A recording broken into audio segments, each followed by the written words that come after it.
morning, good afternoon, good evening. How is everybody? Welcome to another episode of Roll Around, Find Out. In today's episode, I had the pleasure of talking and learning with David from Diablo to D&D. I am appreciative of his time and letting me tap into his expertise on everything Diablo. I've mentioned here and there about my love for Diablo, the classes, skill trees, themes, etc. Oh, the gear.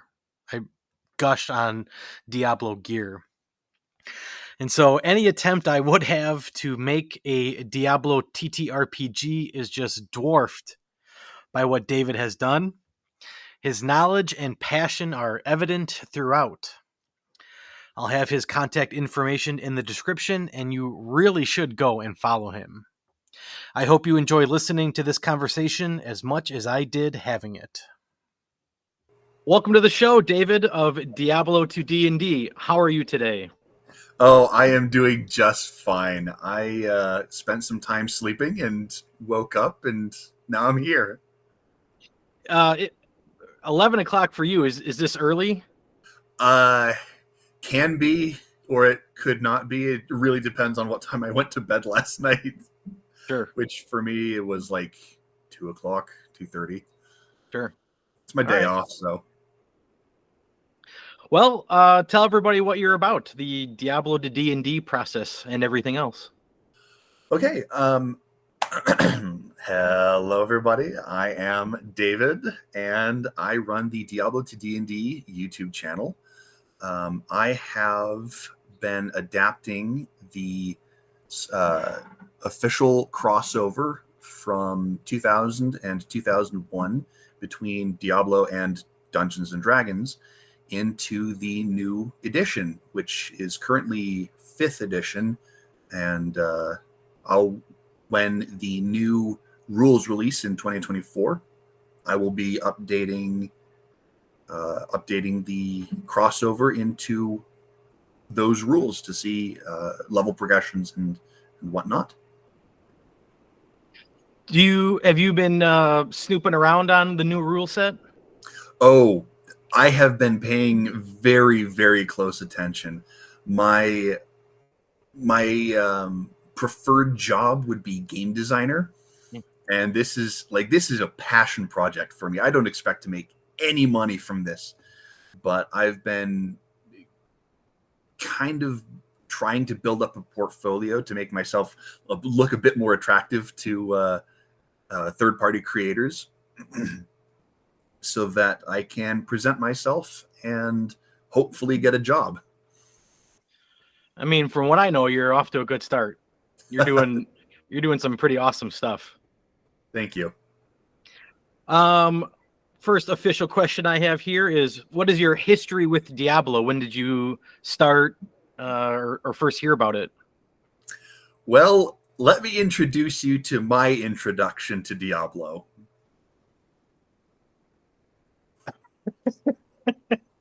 I remember buying this from a friend of mine at the lunch table in high school back in 2007, 2008, 2006, something like that, for $2. It took me a long time to realize, but this is version 1.0, and I believe the release version is 1.17. So either this was a very hacked version, or you got a hold of some content from before an alpha. I don't have set items. I don't have runes, which was LOD, but my mercenary stock doesn't refresh. Like, I ran through so many mercenaries, and the people just stopped letting me hire. I've been playing since then. As far as I know, the thing still works. But I've been playing Diablo 2 since then. I played Diablo 3 probably 5 or 6 years after it released. Jumped in season like 17, 18, I think. And then I've been playing Diablo 3 since then, and Diablo 4 since before it technically released. I have the Ashava Claw mount trophy. I was there at the beginning, watching the development process, reading their blogs that they'd put out. I love the story. I love the games. I'm a big fan. Awesome. I was a Diablo 2 fanboy in college. Yeah, staying up way too late, missing classes, sleeping in. Like it was a sickness. It really was. But I haven't kept up with it since then. I think whatever the mobile was, that Immortal. Immortal. I think I played that for a little bit, but it's not the same. No. Yeah. Of all your versions, or editions, do you have a favorite? I am the kind of person who says each one has their own attractiveness. I like this thing from this game. I like that one from that game. I blasted Diablo 3 for a long, long time. I like the tone of Diablo 2. I like the gearing system of Diablo 2. I like the story. But as for a favorite, I don't know if I could. Is it like picking your favorite child? You just can't do it. I don't have kids, so I'll take your word for it, or my mom's word for it, or. But I have a different emotional connection to each of the games. I'm emotionally connected to Diablo 4 because I was there at the beginning, a year and a half ago when they released it. I have fond memories of Diablo 3. I have high school memories of Diablo 2. So, it's all good. They're all all good. They're all good. Different reasons. Cool. I've dabbled talking about Diablo on my podcast. But go over all your books you have, all the official D&D books that you own. Oh boy. So I love collecting, and I love game manuals. Like I sat down and read a Doom manual at a secondhand store while my mom was shopping. I've never played Doom. I had no interest in playing Doom. It's just, this is a game manual. I want to read it. So I actually have the Diablo 1, Diablo 2, and Diablo 2 Lord of Destruction game manuals. But the one that I picked up first was the Diablo Re. This was the D&D crossover, essentially player's handbook. And from there, I just kind of kept my eye out for some of the other ones. And then years later, I realized, I could just buy these on Amazon, and picked up the other two. I've got To Hell and Back, which was the DM guide and monster manual. And then, of course, the original one, well, not the original one, the original book, not booklet, The Awakening, The Awakening. The only one I'm missing is, I have the box set from the original one, from the original crossover. I'm missing the minis, and I am missing the Bloodstone Tomb. And I believe that is all of the Diablo crossover content that I'm missing. And then I go over this in one of my videos, Mail Day 3.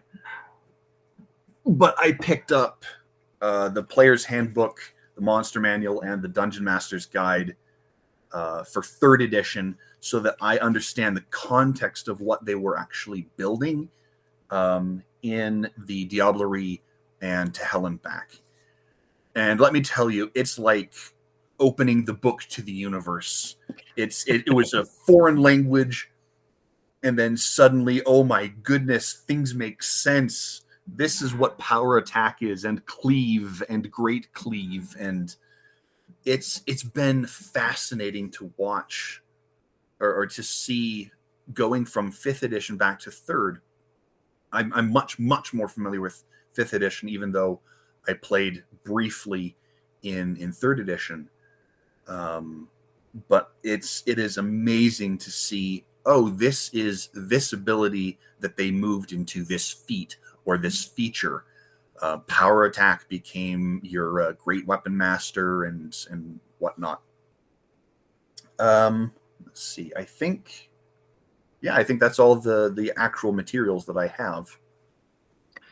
I don't know where it originally came from, but I know that there's a cow level book. Oh my goodness, I completely forgot about that. Yes, the secret cow level. It's a one shot. It drops you in the middle of Moo Farm, and there's like 150 cows, and they have a stat block. I go over this again in Mail Day 1, but you get dropped in the middle of like these massive cow packs, and it is just go, build a butcher shop and have fun. Oh, it's once I'm done with the campaign that I'm testing, I am going to drop them in the middle of the Moo Farm, and they are going to have an absolute blast. Just, I don't know, fireball, stab something. Only playing Diablo 2, that was like what was the deal? Like you couldn't get the king cow's crown or something? Cow King's leathers. Yeah, the Cow King's leathers were the rarest item set in the game, because in the original Diablo, they changed it for Diablo 2 Resurrected, which was good game design. In the original one, you could only get the Cow King's leathers from the Cow King, but it was a rare drop, and you could only access it once the Cow King was dead. The Moo Farm was cut off for you for that difficulty. It was a set of 3: the boots, the chest, and the head. And yeah, once you had one shot per difficulty to actually get it, and otherwise create a new character and run through it again. Yeah. The nostalgia is just flowing through me right now. You mentioned it. I don't know if it's necessarily the best order for this question, but tell us about this campaign. Oh, excellent. In each of my videos, I actually go over the campaign update. That's one of the first things that I talk about: the introduction, campaign update, change log, and then the main event. Let's see. When I started this campaign, I was like, I have no idea what I'm doing. I'm just going to run through the story of Diablo 2 because it's nice and set up. It's essentially a module. And then I got to Hell and Back, and that's literally what they're running you through is Diablo 2. They don't have Act 5, which was the expansion. But I have been able to very, very easily adapt this material into the actual campaign. The fun thing about this is I have had, of all the players that I've had, some have rotated in and out. I have had exactly one person out of like 5 or 6 that has ever played Diablo. The other ones are just, yeah, you're a friend of mine, I'll sit down and play with you. The ones that are currently playing are people I've known for years. But I had one player who actually got me. One second.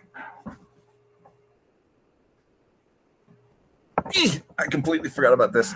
He got me the. I don't know if I can show this to you. It's the Oh shoot. Is it the butcher? He's not the butcher. Who's the guy in Tristram? Starts with a G. Oh. Yeah, Griswold. Oh, okay. Yeah, Griswold. yep. Yeah. The player had a 3D printer, and so he made Griswold. He had Andariel, and let me tell you, that was a boss fight. Oh my goodness, that was a boss fight. Is that the one with like 4 arms? 4 arms. Yep. Yeah. She big poison spray. She's the end of Act 1. The kind of some meta stuff before going into particular details. I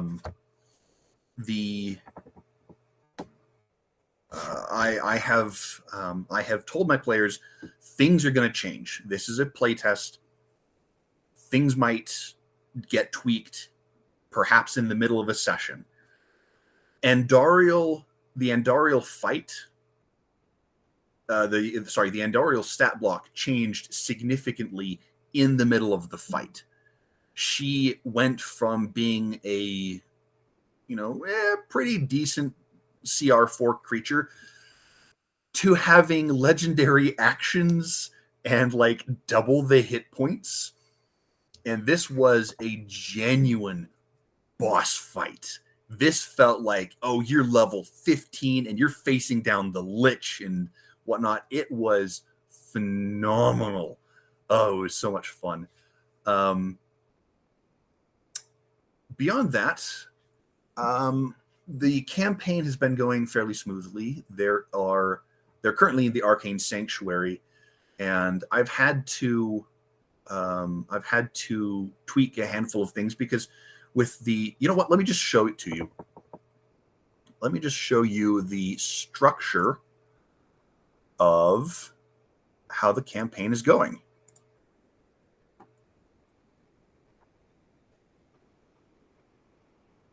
All right.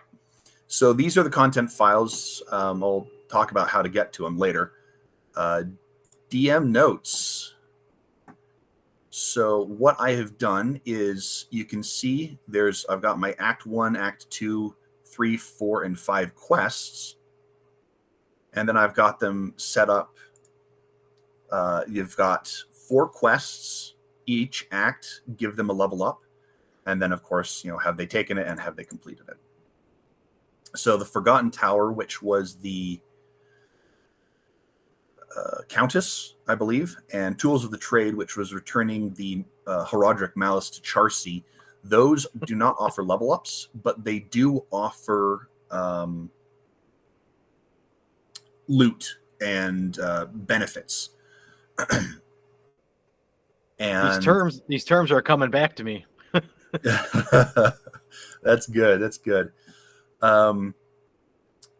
So yeah, that's kind of what I've done, is just kind of split them up into 4 give level ups, 2 give loot, and the loot ones are always optional.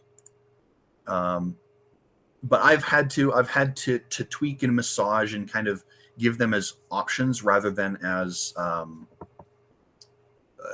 don't want to say railroad, because it is a module. They know that there's some amount of railroading, but in fact, they did the Forgotten Tower on the way back from the Sisters to the Slaughter quest, killing Andariel. So they were actually a level above what they were supposed to be, and it went fairly well until one of the assassins was at low health and decided to charge into combat and got beaten over the head by the Countess. But well, you make choices. You make choices. You do stupid, you get stupid. So sorry, side tangent. Fun fact about that one: that was the second character death that happened with the same player, and his first character was killed by the choices or by the actions of another player, he accidentally set the house on fire and it burned down around them because there was a nat there was a nat 20 from a skeleton who dropped him in the middle of a burning house, and the other player wouldn't be able to get his body out, so he burned to death. Nat ones are a pain sometimes. Well, But that's the game. That is the game. So let's see some of the fun facts about some of these quests. The let's see, Sister's Burial Ground, search for Cain. Let's see, actually, okay, let's go with Tainted Sun. Tainted Sun was actually pretty fun. That's where the Claw Vipers had gotten a hold of the it's the amulet, the Herodric amulet, something that you need. It's half the key that you need to get to the axe boss. But what I did was I pulled out a hex grid and I said, okay, here's Loot Go Lane in the center. And then here's just this massive amount of desert out there. And you guys are going to be traveling. You have like 3 days of supplies. You can spend a day and search a hex, or you can spend 2 days and have disadvantage and search both hexes, or move 2 hexes and search both. Or you can just not search and move 3 hexes.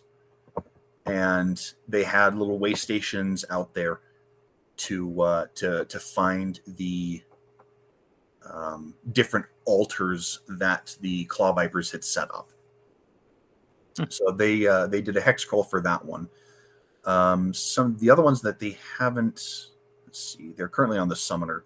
So Arcane Sanctuary, I'm going to stop sharing right now. The Arcane Sanctuary, it splits off into 4 paths, and there is one that looks like MC Escher got a hold of it. There's one that has just regular stairs. There's one that has, I'm trying to think, teleporters, portals, and then there's one that has. I'm trying to not give spoilers so that my players don't know what's going on. There's another one that has a mysterious pillar, column, tower thing off in the distance. So the way that I've made the Arcane Sanctuary interesting is that, one, I've limited their vision. They can only see 100 feet in any direction, which kind of makes sense because this is intended to confuse and trap enemies, because Horizon was absolutely paranoid that people would find him, that the demons that he was summoning and enslaving would rebel against him. So here's a way to kind of bring some atmosphere. When they got to the Arcane Sanctuary, they said, okay, let's pick a path. Let's go with the MC Escher stairs. And if you guys don't know who MC Escher is, he's the artist that creates 3-dimensional looking drawings in 2 dimensions that don't make sense. So you have a waterfall that feeds itself, stairs that are always going down, and that's the path that they picked. So we had what my one of my players described as 2.5-dimensional combat, because it was gravity and the platforms they were on worked oddly. Like, you could go downstairs in both directions from one platform to the other. If you tried jumping a gap, you could end up on the bottom of the other platform. And so there were times when they were somebody was on the top, and then there were goat men on the bottom, and so they had to kind of walk off and loop over the side and onto the underside. of the platform, and it was an absolute blast to run. It sounds like it. Is this from the book or all from your Mhm. head or both? The Arcane Sanctuary is actually not detailed terribly much in the book. It just says, it basically just says, here's the Arcane Sanctuary, here's the boss fight, spoilers, and that's pretty much it. Yeah, it literally just fixed encounters, the waypoint, the summoner, the portal, and fighting the boss, and then the stat block. You're making me feel like a bad DM because that's awesome. Well, I mean, in all honesty, it took a lot of sitting there and in silence trying to figure out how to make this thing interesting, because in Diablo 2, it's all programmed for you. It's all there. There's nothing really interesting about it. So I was like, this is intended to be weird. Let's throw in something to make it more environmentally friendly, environmentally interesting. Interesting, yeah. And that's actually something that I've been falling in love with DMing, is the use of environment. I give cover. I do difficult terrain. I talk about using the environment to your advantage. You want to knock somebody off the platform, you can just knock them off the platform. I've never really done that as a player, because a lot of the encounters that I've had are just kind of this blank room. But being able to pick up a chair and smash it over somebody's head, or setting fire to the tree that they're in, it makes it interesting. Yeah. I'm not currently playing in a campaign, but a friend and I are playing Baldur's Gate 3. Mm-hmm. And from that perspective, it is interesting of getting the high ground and distance really mattering. A negative to it is in my brain, when I play and I do like fog cloud, that's like relatively effective. But in Baldur's Gate, you cast fog cloud and then they just move like out of the cloud on their next turn. And you're like, well, that was a total waste. Yeah. I've so for the poison necro, one of my players has necromancers on rotation. So he'll do a summoner one long rest, and then he'll swap out for poison, and then he'll swap out for his bone necromancer. Each of my players, I only have three. I only have three players at the moment, so they're playing multiple characters. And I said, look, if you want to just create any number of characters, go ahead. I'd expect you to have at least two, so that we have at least a party of four, so that I can properly test these. The poison necromancer has, I think at level 6 they get Stinking Cloud, and then at level 14 they get Cloud Kill. And one of the during one of the fights, the player goes, "Cool, I'm gonna fighting the Claw Vapors. I'm gonna drop Stinking Cloud," and because he gets to decide who is affected. That's kind of one of my philosophies for right now. Is in area of effects, the player gets to decide who's affected. The other player, who was playing an Amazon, freaking boss killer, she's like, he said, wait a second. I have this level 1 ability called Inner Sight, where I can sense the location of creatures. That means I don't get disadvantage on weapon attacks, right? Because I can sense them. Yes, indeed. So their plans have basically been, okay, I'm going to drop Stinking Cloud. The Amazon's going to stand in the middle and just start sniping these creatures from inside. And it has been an absolute pain to deal with. Yeah. But yeah, a lot of the creatures, they're decently intelligent. I don't want to be around in this cloud of poison, so I'm going to walk out of it. So it's playtesting. It's finding that nice build for what I want to do with this. Sure. Is the end goal to get to Diablo? The end goal is to get to Bale. I'm going full on to Act 5. This in that level progression that I showed you, the quest lines essentially. I went from level 1 to level 20, and they're going to be testing absolutely everything. I want to test each of their abilities to the fullest of their to the fullest extent that I possibly can, because I believe in everything being tested. I don't want to release an ability that is so game breaking, even at higher levels. Like the assassin, they get venom at level 19 as their capstone ability. They just deal a flat 3d4 poison damage on each attack. So if you're dual wielding, you go attack for extra attack, and then you attack again, you're dealing an additional 12d4 damage.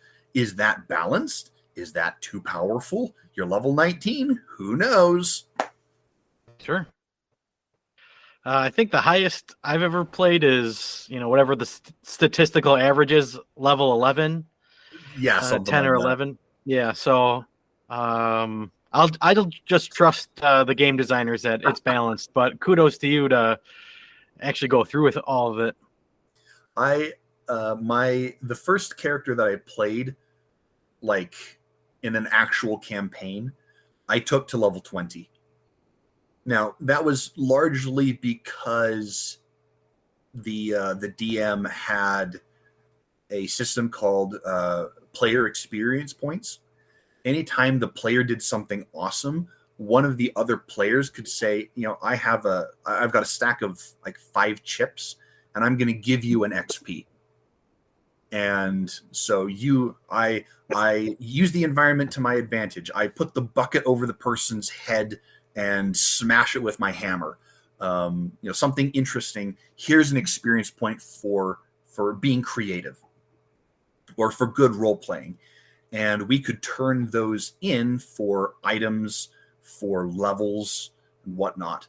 So I dumped pretty much all of my points into levels, because I'm not really an item person. I think items are interesting, but I very much want to see. I want to get those class abilities, because those class abilities, that is what I'm playing this character for. And the items are kind of this. They're nice.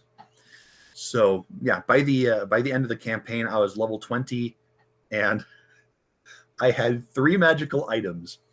I had my it's not Keep of the Mountebank. What was it? The Robe of the Archmagi. He was a wizard. He was a Robe of the Archmagi, Staff of Thunder and Lightning. I knocked a chimera out of the air with that one. I am so proud of that moment. It's moving. Awesome. I get an opportunity attack. Yeah. And then my 3rd magical item, I used it less and less as the campaign went on, but we all started with a essentially +1 magical weapon. I chose Brass Knuckles. As a wizard? As a wizard. Yes. Let me. I'm just. Where is it? Let me introduce you to Brad. I don't know if you can see those. I don't know if you can see those stats, but that is a 16 in strength. Amazing. Brad was a Oh, he was such a fun character to play. He took Tavern Brawler at level 1, 16 strength. His backstory is that he was he attended wizard school for a while, got bored, and then left and ended up becoming the 3-time regional boxing champion. And his brass knuckles, his magic brass knuckles were a significant part of my damage. I talked to the DM and said, "Look, Shocking Grasp is a touch attack, right? So touch, I have to make contact, right? So what if it's high velocity with this part of the body?" And so he said, "Okay, fine." So I was able to cast Shocking Grasp into my knuckles and hit them. So I was dealing at level 1 a minimum of 7 damage if I actually connected. I was attacking with strength, but I was dealing damage with intelligence. So I was actually less accurate, but more damage. So it was balanced, and it really wasn't, but it was still a ton of fun. Well, I'm sure if you factor in if it's melee distance, you probably have less weaker armor, less hit points. That's one of the reasons. That's one of the reasons why I wanted the Robe of the Archmagi, because surprisingly enough, even with a 12 AC and my Constitution was 16. I was the off tank for the party. I was the off tank for the party. Like I said, I had the I had the Tavern Brawler feat. I could grapple as a bonus action. I was in the thick of it, and I didn't go down I maybe one time in the entire campaign. I have never thought of playing an off-brand, off-theme character. That does sound like a lot of fun. Oh, it is a ton of fun. Yeah, so the 2 fun facts I throw out there, well, the 3 fun facts I throw out there was the fact that I was the off tank and a grappler. But also, 1, I was playing an evocation wizard, but I took Fireball at 17th level because I just never had a need for it, because I had the Staff of Thunder and Lightning. I was always in melee. And my preferred spell was Animate Dead.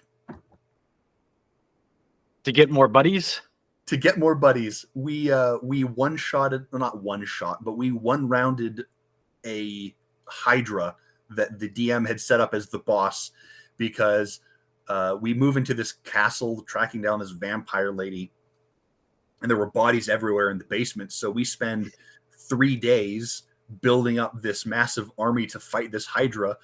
The champion fighter rushes in, slash critical. One of the other players throws like this ice bomb, and then me and the cleric, drow cleric, send in our army of undead, and it's just, well, boss is gone. And then the Hydra explodes in a bunch of acidic blood, and all of our skeletons are gone. And we found a lot fewer bodies after that. Well, DMs, that's you got them the first time, but yeah. Yeah, we got that castle, and we raised some of the undead to help rebuild it. It was a lot of fun. Awesome. Funny, leveling up characters. Yeah, I like class abilities, but my number one thing that I'm looking forward to in the new Diablo TTRPG, I'm hoping you know more details than me, because I know next to nothing, but Diablo 2 I loved the gear grind. Just I want a helmet, I want gloves, I want boots, and give me a little buff here. If I'm wearing 2 pieces, give me a bigger buff, and I have the full set. I've earned it. I want an aura of whatever, and I want my strength boosted. That's what I'm hoping this new one has. Yeah, I've been paying. I mean, there's precious little information on the new Diablo TTRPG, which makes me very sad. But as details come out, I think they said it is going to be released at Gamescom. Is it Gamescom or BlizzCon? BlizzCon next year, I think. Oh, I thought this year. It might be this year, but it's coming out soon. TM. Whether we'll find out that is Blizzard soon or not, we don't know. But I want to get it. I want to get it so badly. The creators have mentioned that it will not be compatible with 5th edition or I believe Vampire the Masquerade, and which makes me kind of sad, but also it's interesting because there are other systems out there besides the D20 system. I know I'm not terribly familiar with other systems. Most of the ones I've played Pathfinder, I've played Dungeons and Dragons, clearly. But I know Vampire the Masquerade is a series of D10s, is a D10 system. I know the RuneScape TTRPG. I'm 20 plus year veteran of RuneScape. Heck yeah. But their TTRPG is a 3D6. And I believe the Avatar The Last Airbender TTRPG is also a 3D6. So we will see. We'll see what system it is, but I am very, very hyped for it because they said it is going to be encompassing all of Diablo. I didn't know that. I assumed it was going to be on 4, but no. Okay, great. No, it's they did say it's going to be taking inspiration from all of Diablo and quote a little bit you haven't seen. So okay. there might be some stuff in the future that that they're going to be releasing, some sneak peeks, as it were. I am a casual of Rune Quester. I probably played for maybe a year. Do you own that game? The TTRPG? RuneScape? Oh, RuneScape. Sorry, RuneScape. RuneScape, yes. No. Money was pretty tight for me, and I couldn't justify spending that much on it. I mean, it was only maybe $100 or so. I donate plasma to get a little bit of fun money, eating out and whatnot. But I'm just like, I really want it. I could probably find it online. It's probably being sold. It was a Kickstarter, I believe, but I missed out on the Kickstarter. But I'm sure I could pick up. I'm sure I could pick it up pretty easily. Are you a PDF guy, or you got to have the physical book? I like having the physical book so that I can put it on my bookshelf. But I'm very much a computer person. I use D&D Beyond. Once I found the ease of using a computer for it, I almost never go back. Yeah. Before recording, you said you were a collector. I dabble. Kind of proud. I just got the core books for 1st edition off eBay for $50 each, which I thought was okay, and they're in pretty good condition. I know I'm never gonna play it, but it looks nice on my shelf.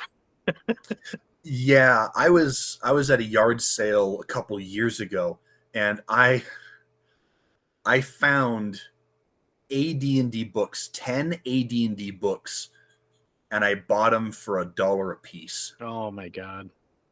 And I sold them for $10 a piece. Oh, David. And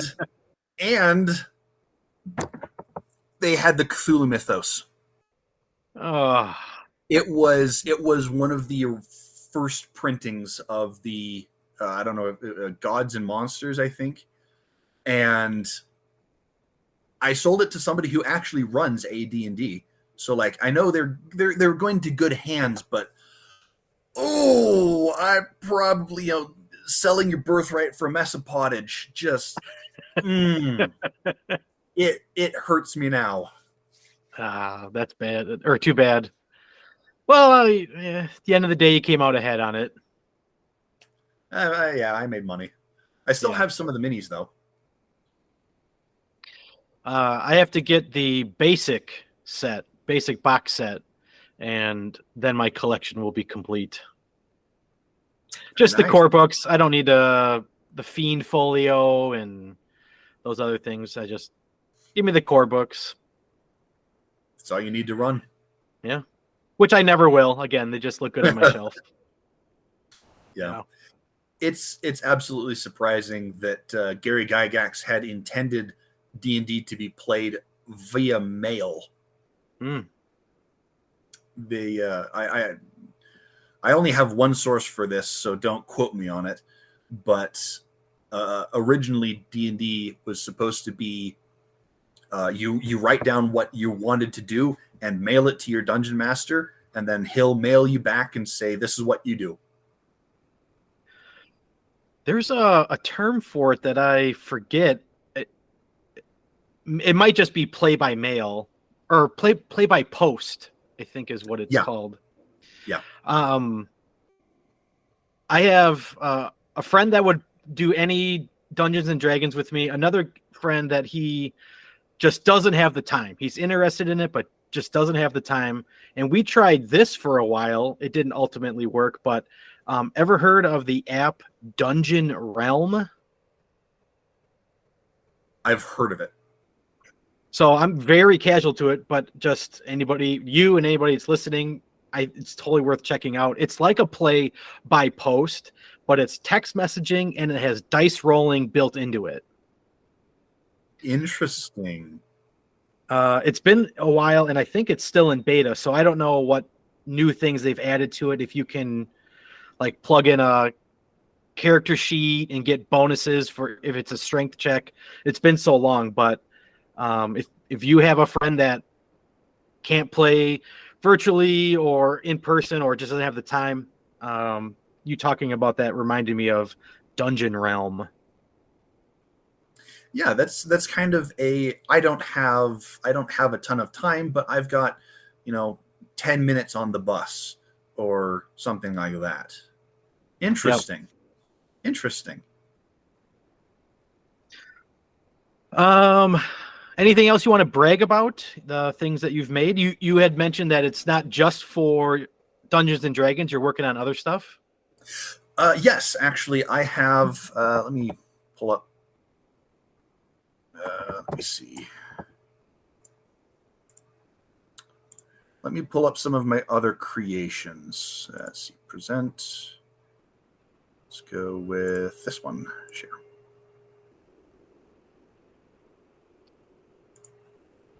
That is the wrong one. That is the right one. So I have this little file right here, this classless level up. I played a homebrew campaign with one of my players is also DM. We kind of swap out. And we had an idea for a classless class, but essentially you'd get feats and items rather than class abilities. So just kind of you're a normal person, but you get feats and stuff. That's what Kith is he was a Kithrin. He's imagine a feral hobbit with animal ears. And yeah, it was a ton of fun to play that one. Right here, I have the Star Wars RPG for the experiment class. That one I built for the Star Wars RPG. I had an idea for a character that I wanted to play. My roommate was running a campaign in the Star Wars RPG, and I said, look, I will only play if I can play a semi-intelligent animal. And so I built a semi-intelligent animal called a Sorin. If you know Pokemon, it looks kind of like a ferret and a Linoon mixed together. Just very small, compact, about 2.5 feet, very short. Think a badger, but psychic. Scary. And yeah, and then I built the class, which was very much like a monk. Now that I once I built the class out, it looked a lot like a monk. Let me pull up the actual one. Here it is. So this is the Sorin. Yeah, they're small. They're an animal, so they get unarmed weapon proficiency, but they can't get other weapons or armors. They can burrow, and they have limited telepathy. And then down here at the experiment class, you have your graft talent tree. You got adrenaline implants, which bumps your movement. You have wings that allow you to fly. Dive bomb, which is move attack. Your natural weapons. Then you've got the enhancements, which is kind of bumping up your natural abilities. Your feral talent tree is just you go wild. And then psionics is increasing your mental capabilities. The flavor of this is that you've been captured and experimented on. They have stuck wings onto you, or additional adrenal glands, or bumped up your natural weapons so that you can attack with your claws that they've put onto you. And so I ended up with this nice little creature that could fly and burrow and could vaguely communicate with other people. And I'm so excited about that one. I never had a name because I was an animal, but we called him Fluffy, I think. Floof. That's what it was. It was Floof. Awesome. Yeah. Let's see. Some of the other ones that I have created. Let's see.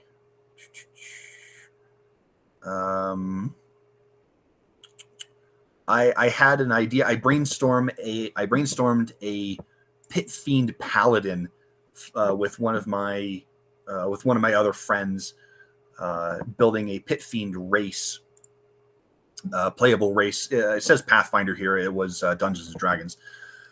But yeah, it's like you add your strength modifier to your intimidation and persuasion checks, and you have a flight speed of 60 feet, and you're large. And it was horribly unbalanced, but a blast to play.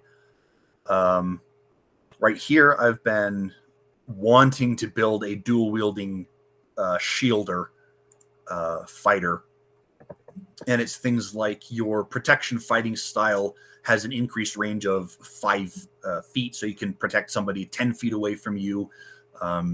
You essentially give up your attack to be the tank. The sniper here, one of my other DMs has said that he would be interested in doing a campaign in a modern setting. So I wanted to do a sniper. So the character that I want to play, his name is Mark Spencer Mann, or Mark S. Mann, or Marksman. Former Marine sniper who had a run-in with an Ifrit who saw that he had fire powder on his hip and decided, you know what, I'm going to take up residence in your gun. And so his gun becomes the genie bottle, essentially. and the gun eventually becomes his his packed weapon, and he becomes a genie he becomes a Pact of the Blade genie warlock, or a G lock, or a Glock. Oh my god. Yes, this David. entire thing is a joke, and I love it. But Unbelievable. If you know me, it's very believable. But this is what I've built here. So this right here is your traditional Pact of the Warlock or Pact of the Blade warlock. You can get ranged weapons with improved packed weapon. But I was like, this is a modern setting. Let's see if I can tweak those numbers a bit. So I've got handgun rifle and sniper rifle. And these are basically the stats of your shortbow, longbow, heavy crossbow, and light crossbow that have been tweaked and moved around. But the idea is that I can channel my Eldritch Blast through my weapon. So it works with Sharpshooter and Spell Sniper. And so ultimately you end up with Eldritch Spear and Sharpshooter and Spell Sniper all adding together to get a massive 1,200 natural 1,200 foot range.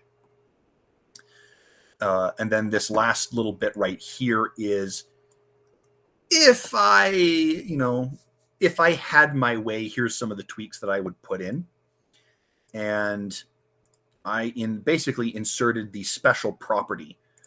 The ammunition for this weapon comes from the spell Magic Stone. While loaded into the weapon, the spell doesn't end, but you use the range and damage of the weapon. So Magic Stone allows you to imbue certain stones with magic so that they deal, I think, 1d6 bludgeoning damage plus your spellcasting ability modifier. And so with the guns, I actually have to load them. So I can load up to like 5 shots into the handgun, 15 shots with the handgun, 30 for the rifle, and 10 for the sniper rifle. And so when I run out, I actually have to spend the bonus action to imbue more rocks or bullets, and then use my action to reload them. So it's actually a bit more balanced. Yeah. That was going to be my question. Is it a bonus action or an action? But action to load, and what was the bonus action? Magic Stone is a bonus action to cast. Oh, okay.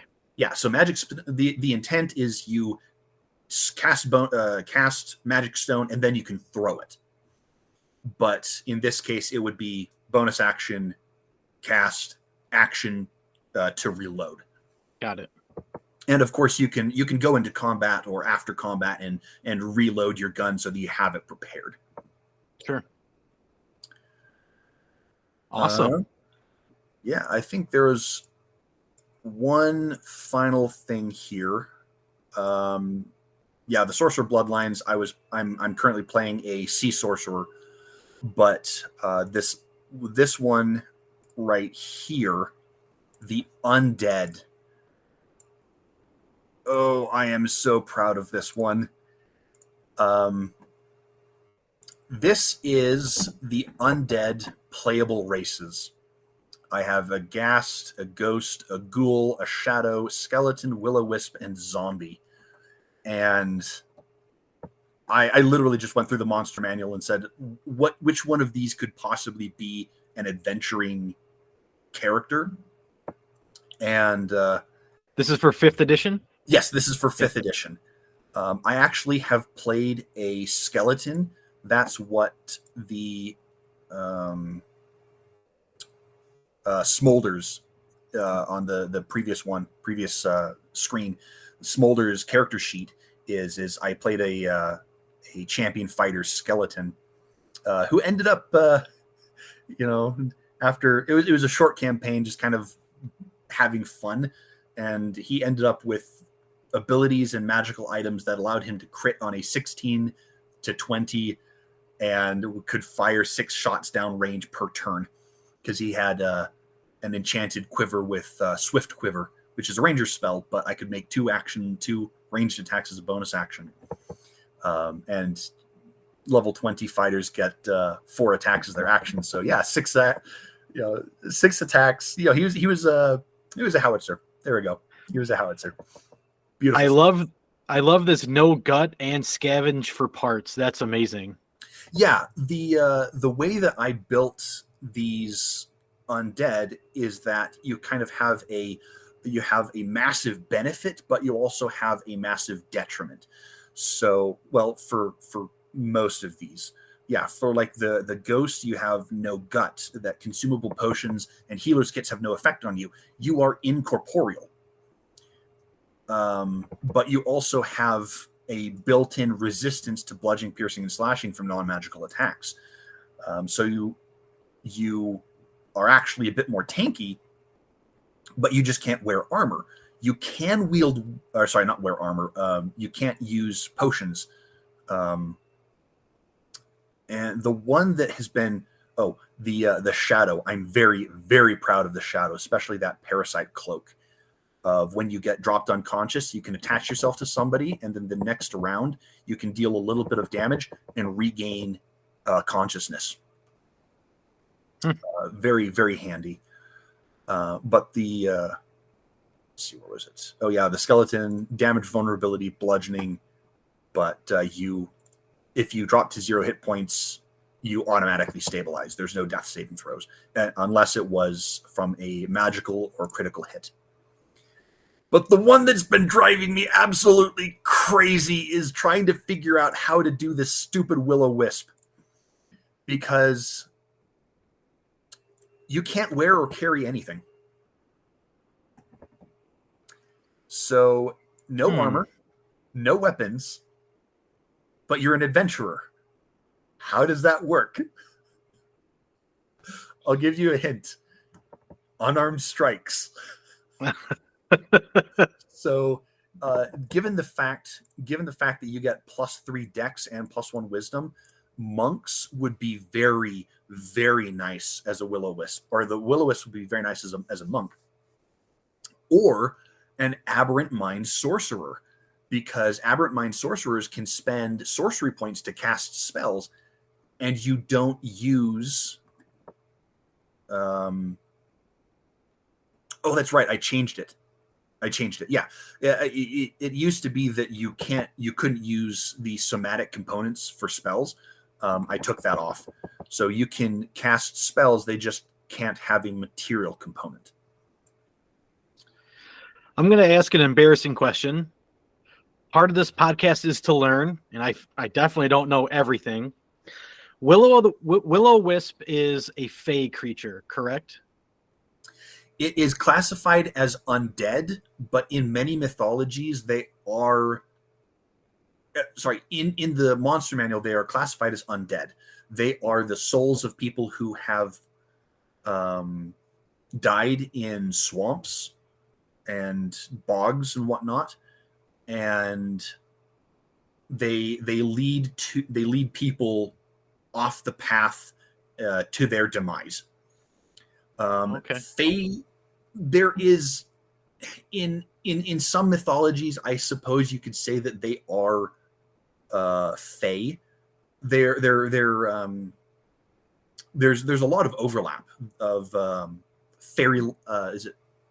Fairy lights is a different thing, but they are basically, we want to kill you by luring you away from where you're supposed to be. Yeah, there's a lot of similarities. Okay, the undead explanation, totally get it. It's an embarrassing question. I should know this. Describe to me, what is the Fae? I just understand it as it's a magical area. It's a magical land. So it really depends on your mythology. For Dungeons and Dragons, the Feywild, where the fairies Fae come from, is a different plane. So you have like your prime material plane, you have your lower planes, you have your higher planes, you have your mechanus, which is the plane of law and order. You have the Shadowfell, which is, I think, necrotic energy, maybe. But the Feywild is where you're going to find your Fey creatures. These are, this is your sprites and your quicklings and your, well, small creatures with wings that like, distracting people and playing pranks. Okay. Some of those pranks may or may not end up with someone dying, but that's life as a fairy. However, in real world mythology, I don't like with Celtic mythology and like that area of the world. The Fae are very much a real part of this world. They don't live on a separate plane. They just kind of live out of sight. You have brownies. You have brownies that are in your house that come and they might fix something unless you, if you leave them treats, then they might come in and fix your something that might be broken. They're just kind of a way to explain, oh, this thing was working yesterday and now it's not. It's like, oh, my vacuum was working perfectly fine yesterday, but now something broke it. Well, I might have offended the Fae, or there was a gremlin or something that was playing tricks and pranks on people. And for some people, this is a real thing, that paganism is not dead. That for some people, the fairies actually exist. And we're getting into esoterics and religions, so but I'm going to end it on that point. But yeah. No, that I knew you'd know. I could just tell, so I appreciate the clarification. You're welcome. My goal is for this to be about an hour, and we're right around there. So I'll end it with my last question here, and then you can add on top of whatever.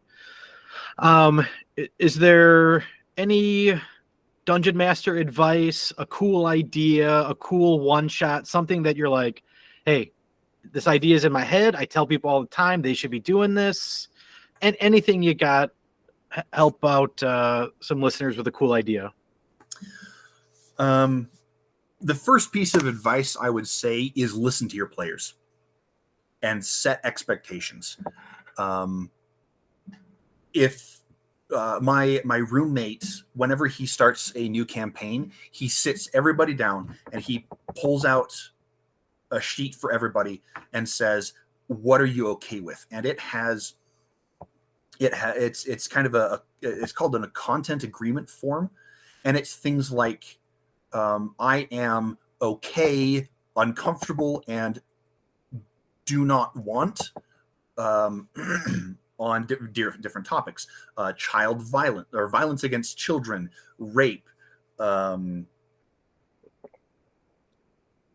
violence in general, or non-family friendly stuff. Non-family friendly stuff. How good are you with blood and torture and whatnot? And talking to your players and getting feedback on what they want and what they expect is absolutely key, because this is a social game. You're the storyteller, but it is not just, here's my idea and we're going to do it. It's a mirror. It's like it's a set of mirrors that are reflecting each other. That here's an idea, and then somebody takes it and tweaks it just a little bit and then sends it back to you. The Hydra that I mentioned, the DM intended us to have this massive boss fight, and we said, okay, this is something that you're giving us. We're going to take it in a in a very different direction. And there are any number of ways that things could go. I mean, I've heard stories of, people who you're supposed to fight the big bad evil guy. Well, no, I'm a Oath of Redemption paladin. I'm going to see if I can convince them to let this and such person go. And I'm going to try to convince them to, or it's my goal to bring them back to the light and try to redeem them. And so, yeah, you might not have a massive, fight as your final boss. It might be that you have a war of words as your final fight. So, yeah, definitely listen to your players. There you go. All right. Anything else you want to add to the conversation? Yes, actually. Very, very briefly. I mentioned that I play RuneScape, and I've been playing for quite some time. Well, around Halloween in 2000, I want to say it was 2011, RuneScape released a quest called Broken Home. It was a haunted house, manor on the hill, thunder, lightning, really, really cool stuff. Very, very Halloween stuff. And then a couple years later, there was a Redditor by the name of Talmore, Talmore, who came out with an adaptation for it in 5th edition. And this was it's a one or two shot, depending on how long you want to make it go. And it was an absolute blast to run through. I immediately printed it off. I ran through it with my players, and they really enjoyed it. One of them was a shadow monk and just completely skipped one of the puzzles because they can teleport. But there were a handful of things that I ran into that were mechanically challenging because it was missing that polish. So if you can find the comment that I left on their post, I go through basically the entire module and say, this needs to be changed. I found that this room is actually missing something. So basically, I unsolicited errata. But definitely try it out. It is a module that can be slotted into any campaign. You don't have to know the backstory and lore of RuneScape, but it is definitely a ton of fun. I'm big on supporting small creators. So, is that on the DM's Guild? Is that what I saw? No, it is. Oh, actually, I did not realize that. Yeah, I think it might be. I've never been on DM's Guild. Not entirely sure what it is. I got it off of Reddit. Okay. You can find it on r/RuneScape is where I got it, but it's also released on RuneScape DnD, the r/RuneScape DnD subreddit. And it's a fairly small and inactive subreddit, so you should be able to find it fairly quickly. Awesome. I'll definitely check that out. All right. David of Diablo to D&D, how do we find all this stuff? You can find me at XenosFan2, that is XENOZFAN2 on Reddit and Twitter. And you can contact the channel directly at Diablo2DND. That is Diablo TODND on Twitter and YouTube. You're the man. And you can find the content files on the pinned post. Actually, let me double check to see if it's on my main profile. Yes, the content files link is on the Diablo to DnD profile, and it is a part of the profile on YouTube as well, on the No More section, I think, right there at the top.